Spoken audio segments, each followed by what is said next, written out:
Konsep daripada pameran Borneo Heart menampilkan adat resam, upacara, karya seni dan kraf tangan kumpulan orang asli Sarawak, memikat pengunjung dengan warisan budayanya melalui penceritaan pameran interaktif dan persembahan multimedia. Pengunjung juga akan menyelami jiwa dan semangat orang Sarawak, memperolehi pemahaman yang mendalam tentang budaya unik di rantau ini dan hubungannya dengan landscape. Seperti yang kita dapat lihat, terdapat 4 objektif utama daripada pameran ini. Yang pertama ialah untuk pengiktirafan kepelbagaian budaya seperti mempersembahkan budaya, dialek dan juga tradisi unik kumpulan orang asli Sarawak. Pameran ini meraihkan kepelbagaian budaya negeri ini. Seterusnya meningkatkan pemeliharaan budaya, menekankan kepentingan pemeliharaan adat resam, upacara dan kraf tangan. Pameran ini mendorong juga sokongan untuk melestarikan warisan budaya Sarawak bagi generasi akan datang. Selain itu, pendidikan dan inspirasi. Melalui pengalaman interaktif, seminar dan juga lawatan berpandu, pameran ini bertujuan untuk mendidik pengunjung tentang sejarah, nilai dan adat resam masyarakat orang asli Sarawak, juga mendorong penghargaan terhadap warisan budaya mereka sendiri. Akhir sekali, menggalakkan komunikasi rentas budaya, memupuk persefahaman, rasa hormat dan kerjasama antara komuniti orang asli dan juga bukan orang asli. Pameran ini juga menggalakkan dialog dan interaksi rentas budaya. Terima kasih. Saya akan menerangkan perkaitan antara konsep dan objektif dengan isu dan cabarannya. Pameran ini sangat relevan dengan objektif yang diutarakan sebelumnya. Pameran ini menggambarkan kepelbagaian budaya, nilai pemeliharaan budaya, pendidikan dan komunikasi rentas budaya. Namun, terdapat beberapa isu dan cabaran yang perlu dihadapi. Yang pertama, pemeliharaan dan pelestarian budaya. Salah satu isu utama adalah kepentingan untuk memastikan bahawa warisan budaya yang dipamerkan dijaga dengan baik dan dilestarikan.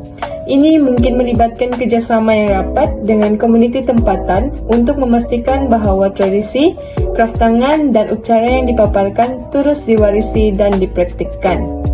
Yang kedua, pendidikan dan kesedaran. Walaupun pameran bertujuan untuk mendidik dan memberi inspirasi kepada pengunjung, cabaran di sini adalah untuk memastikan bahawa maklumat yang disampaikan mudah difahami dan relevan dengan pelbagai lapisan masyarakat. Ini mungkin melibatkan penyampaian maklumat melalui pelbagai medium dan kaedah untuk menjangkau khalayak yang lebih luas. Yang ketiga, komunikasi rentas budaya.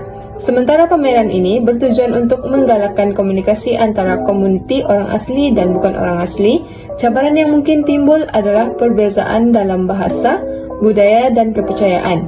Diperlukan usaha yang berterusan untuk memupuk persefahaman, rasa hormat dan kerjasama merentasi sempadan budaya. Yang keempat, keselamatan dan konservasi. Dalam konteks pameran yang mempamerkan artefak dan benda bersejarah, hal ini penting untuk memastikan keselamatan dan konservasi bahan-bahan tersebut. Ini mungkin melibatkan penggunaan teknologi dan strategi yang sesuai untuk menjaga keaslian dan keutuhan objek warisan. Isu-isu dan cabaran ini berkait rapat dengan objektif yang dikemukakan.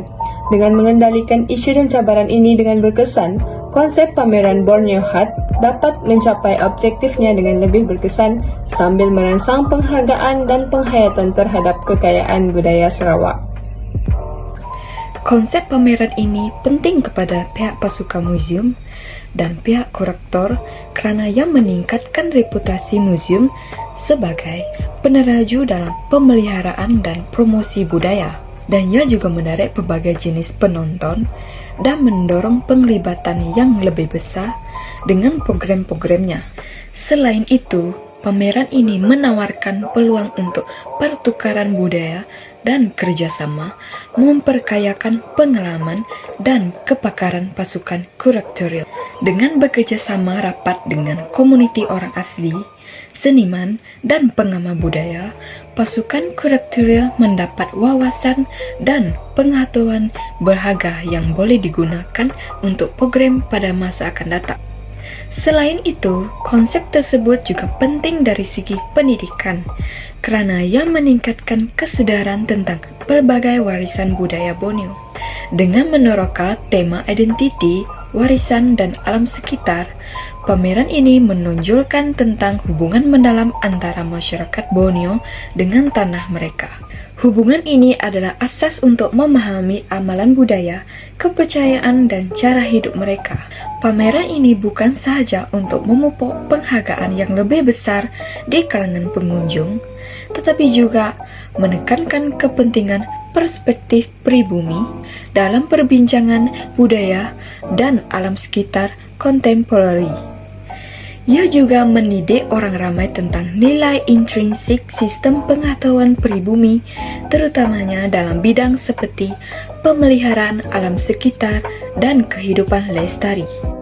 Saya akan membincangkan kepentingan dan manfaat Borneo Heart di Sarawak. Pertama, untuk komuniti orang asli, pameran ini memelihara seni dan craft tradisional mereka, meningkatkan keterlihatan dan kebanggaan serta menginspirasi generasi muda untuk meneruskan warisan budaya mereka. Kedua, untuk artis, ia memberikan pendedahan dan pengiktirafan kepada artis kontemporari, menggalakkan kolaborasi dan membawa peluang keuangan melalui jualan dan komisen. Ketiga, untuk orang awam, pameran ini meningkatkan pemahaman dan penghargaan terhadap budaya Borneo, menawarkan pengalaman interaktif serta meningkatkan kesedaran tentang pemeliharaan budaya dan alam sekitar. Akhir sekali, untuk institusi budaya, ia mengukuhkan reputasi Museum Kebudayaan Borneo, menarik lebih ramai pelawat dan menjadikan museum sebagai pusat wacana budaya. Kesimpulannya, pameran Borneo Heart memberikan manfaat besar kepada semua pihak sambil memelihara dan mempromosikan budaya unik Borneo.